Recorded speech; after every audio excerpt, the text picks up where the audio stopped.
Hey there, this is a real casual intro video to this utility that I've built for BoardGameGeek Geek Auctions.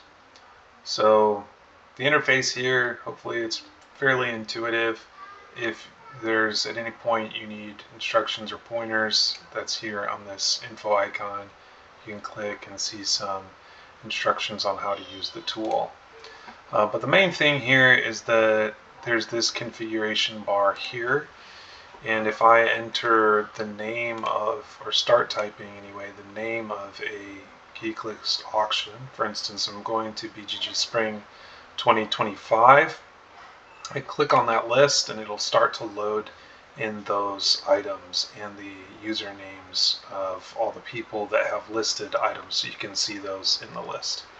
It's a little different than other utilities that are out there because this one uses a different endpoint that returns JSON data, and so it makes a bunch of calls versus other tools that use the XML API, which they have to either in the background pull the data or make kind of timed calls to get all the data from the list.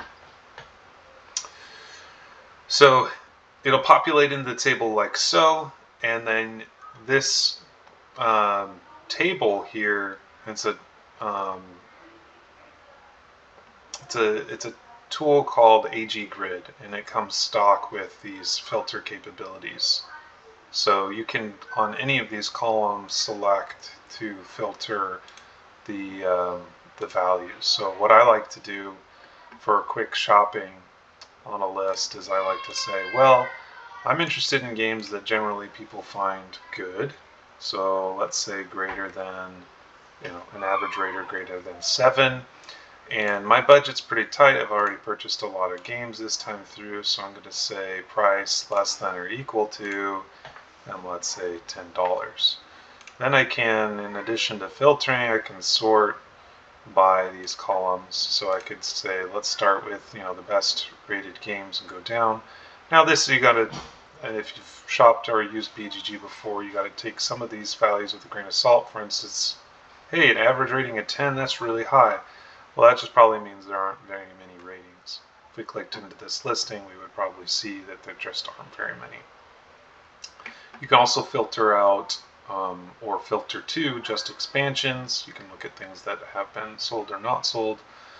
Recently added the edit date here, so if you've been monitoring an auction and have seen a lot of the items, you might want to just sort by latest edit, which is something that I do regularly. I will have my parameters here or not, and I'll just re-click the load button. It'll go back and fetch listings, and sometimes you'll see a new item pop in here. Other things that are super helpful in here is you can see what they've listed the price for. Now it's not perfect. Sometimes if they put a number here in their description above the price, it'll pick up that number instead of the price that they listed it for.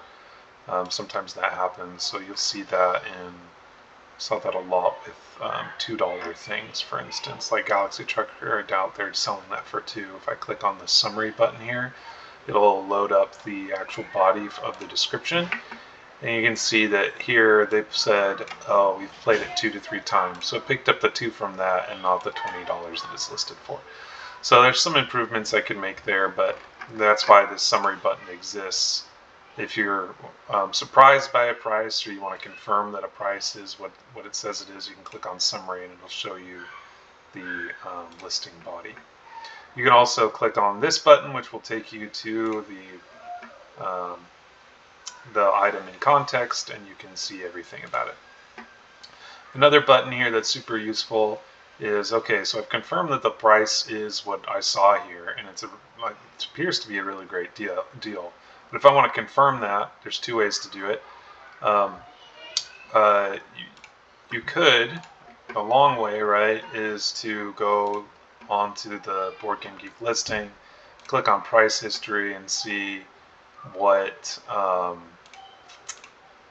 historically this has sold for, and you can kind of judge from looking at this if it's a good deal or not. I automated that a little bit with this tool. That's what this lookup button does. So the lookup button reports out, okay, the average price paid over, however many purchases that were done through BoardGameGeek was $3.52. That's and this price, this $2 price, is 43% of that. So, or it's 43% off of that, which is a good deal. You can also see that value, the average value here. And if you expand, it'll tell you a little bit more about it. So there were 20 sales, and we ignored one of those because it was an outlier, right? It was way more expensive than the other one. So let's click on maybe something that's a little bit more well-known or a big name. So Small World, right? Very popular game. There's an, you can look at that listing and see, okay, this is a starting bid. $5 if nobody else bid on it would be a pretty good deal for Small World. We know this because if we click on look up, we see, hey, on average, people are paying more like $16 for Small World. So $5 is 70% off, right? So that's a really good deal. Obviously, it's a starting bid price, so you may not get it for $5, but $5 is a good deal. Another thing that's handy, in addition to this average price thing, is this matches column. So this will tell you how many times this particular game shows in the list. And so if I click on that, it's going to filter the list to those instances. The reason it said 7 and we only see 2 here means that the others have already been sold. So you look at and see how the price disparity between what people have listed. If there is a big disparity, you can click on the summary to see, okay, why is this one differently, why did this person charge a lot more? Sometimes you won't be able to figure that out, but sometimes you can. But this makes it easy if you're considering a game to see, okay, other people have listed it. Is there a cheaper option, or is this the best one? No thanks for $2. That's a Oh, yeah, copy 2 of 2. So another instance where I grab the first number instead of this correct number, something I need to fix. But yeah, you can see there's a number of copies for no thanks available. This one's probably a auction. Or not an auction, they just offered lower.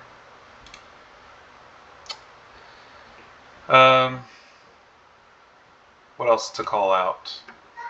Those are some ways that I use it. I tried to implement an end date because there's some auctions and detect when the auction's ending.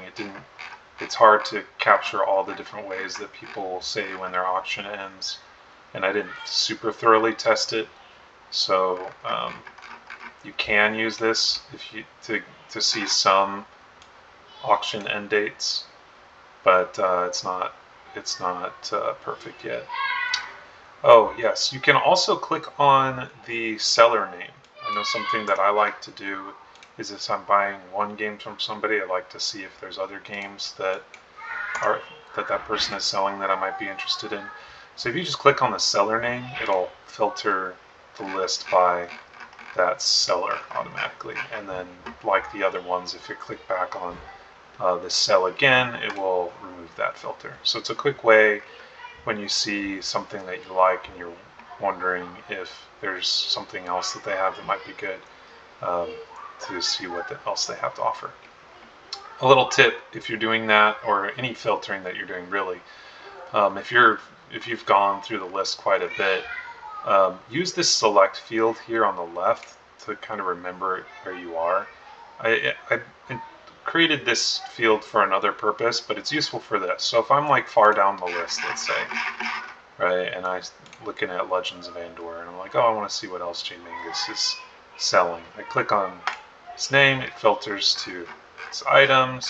I can look through his items, and then when I click this, what the behavior now is, it takes me back to, well, it doesn't take me to a predictable spot, or the spot I was in necessarily in the list. Maybe it would if I didn't scroll, but I had scrolled up and down when I filtered. So what selecting that does is kind of saves your place, right? So you can scroll back down and see, okay, that's where I was. So that's a little tip. The reason I created this was so that you could identify games that you were interested in and kind of bookmark them in a way. Now the app doesn't save this information for you. If you refresh, you'll lose that. So what I tried to do is build out this up here. So when you select them, it will add it to the URL. Now the silly thing about this that I haven't fixed yet is that in order for this URL to work, it also needs to include the Geeklist ID, which for this list is this number here. So if you navigate to the app using the Geeklist ID in the URL, then you don't need to add this manually. But if you came and then selected from a list, you'll need to do this. But once you do this and you've selected some items, then if you were to reload, I don't know that I put the property name in there right. No, it must be Geeklist. I think it's Geeklist ID. There it goes. So if you include the Geeklist ID in the URL like this, and you load up the page, it'll automatically start loading that geek list. And if you have your selected IDs, it'll automatically filter them to the selected IDs, so you can get back to where you were if you save the URL. That's how you filter. So you can say filter to true, and then it'll filter down to your thing. The other thing you can do is you can just sort by this column to bring the things that you selected to the top. Those are some ways that I use this, some ways that I find it helpful. There are probably other things that I forgot to share. I just wanted to create a video because I don't think the instructions I put in here are enough. Some of the tips I've shared, I've tried to capture in text here, but it can be a little bit intimidating when you pull up the screen and all there is a text field. But that's a little bit about how I use it. There's other things that you could do, like one strategy for shopping could be like, well, if something's been listed for a long time, maybe the seller's more likely to take a lower offer. So you could say, well, let me sort it by oldest edit, right? So like this is newest. So if we go to oldest, this one was listed on April 1st and has not been updated since April 1st. So you could interpret that a number of ways, but that might be maybe there's an opportunity here to get a better deal if they're motivated to sell those. I don't know. There's a number of ways to look at purchasing games. Obviously, I think most people would like to find a good deal, and these are some techniques that I use to find a good deal. But it's important also to to get games that you find entertaining and that you want to play. So the name here links to the BGG listing. So something that I'll do is if I see something that looks to be a good deal, I'll go to the listing, check out some videos. If I'm still intrigued, I'll put in an offer. That's longer, I think, than I intended to talk about the tool, but there's a number of ways to use it for finding next new fun game to play. I hope that you find utility in it. I had fun making it, and I'm probably going to continue to make improvements. So last thing I'll say is please send me a message with feedback. If you find this useful, I'd love to just hear that you did or did not find it useful, and why. That would help me out. I'd appreciate it. And with that, I will say goodbye. Thank you.